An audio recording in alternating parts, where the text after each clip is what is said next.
Namaste, welcome back to Adiyogam. This is Bharatram. Today we are going to discuss on some general questions which most of them will get before they start yoga. Let's see what is the first question. Which yoga mat I should use? Before we discuss about which yoga mat you should use, let me give you a little info about the history of yoga mats. In ancient times, asana practice or physical posture practice was very minimal and the meditational practice was so much profound. So the great ancient sages, they used to do meditational practice on kusha or on the rug of deer skin or tiger skin. But it's not necessary that you have to use only the deer skin or the tiger skin. There are alternatives. You can use it like a silk or wool is very good because there is a scientific reason behind it.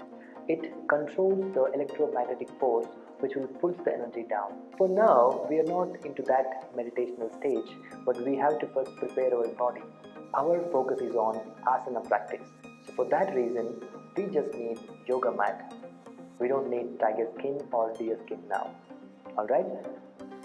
These modern yoga mats vary in thickness, composition, surface structure, weight, grip, as well as, very importantly, price. The first yoga mat, which is called as sticky yoga mat, which is commercially used yoga mat, was produced from PVC. They are normally around 6 feet long and width of 2 feet, but it differs from the usage. The most common types of yoga mats which are used are natural rubber yoga mat, TPE yoga mat, PVC yoga mat, NBR yoga mat, jute yoga mat, cork yoga mat, Eva yoga mat, cotton yoga mat, wool yoga mat. Generally used yoga mats are TPE, PVC and natural rubber yoga mats. I know there are a lot of yoga mats and you're getting confused, so don't worry about it. I've given some links in the description. Just go and try those things because you are going to start your journey and choose which is something eco-friendly. When is the best time to practice? Early in the morning or early in the evenings are the best time to practice. But it's also recommended in Upanishads that you can also do your practice in midday and also in midnight. But it depends upon your lifestyle. But very important thing is you should have at least 2 to 3 hours of gap between your practice and your meals. How often one should start practicing yoga? So initially, when you're beginning your yoga practice, start with once or twice a week is fine. And the duration can be 30 minutes to until 45 to 1 hour. If you want to get most out of yoga, then you should adopt every day. Are there any recommendations on yoga books? Yes, definitely. I have a couple of yoga books before you start your yoga journey or while starting your yoga journey. Number one, my favorite is Hatha Yoga Pradipika, and second one is Asana, Pranayama, Mudra and Panta. So these two are my most famous books which everybody can read. But these books are only for your knowledge purpose, not for your practice. If you want to practice whatever there in the book, you should consult a better teacher because yoga practices are learned better with a teacher rather than by himself. What are these yoga props?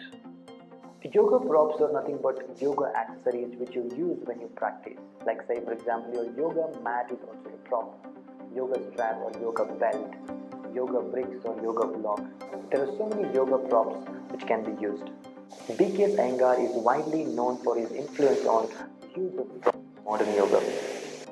Why do people sleep after yoga practice? Yes, that's a wonderful question. It's not a sleeping, it's also one of the asana which is called as Shavasana. Shava literally means corpse. Think about the corpse. It doesn't have any moment, not even its breath. But in Shavasana, you should not hold your breath. It should be normal. But the more important thing in Shavasana is consciously letting go of all the tensions from each and every body part. So that's very important. It's recommended that at least 5 to 10% of your practice is supposed to be reserved for Shavasana. Shavasana is one of the most difficult asana in yoga practice. And it's okay to fall asleep in the Shavasana initially. And over a period of time, you'll be more alert, more conscious, and you'll get more benefits of Shavasana. Is it safe to do yoga while on monthly cycles, or expectant mothers, or in case of any health conditions? The fact is that Doctors themselves believe that yoga is one of the best things a woman can do to stay healthy during pregnancy. There are so many myths like this, which I have already made a video on this. Kindly find the link in description and know what are those myths.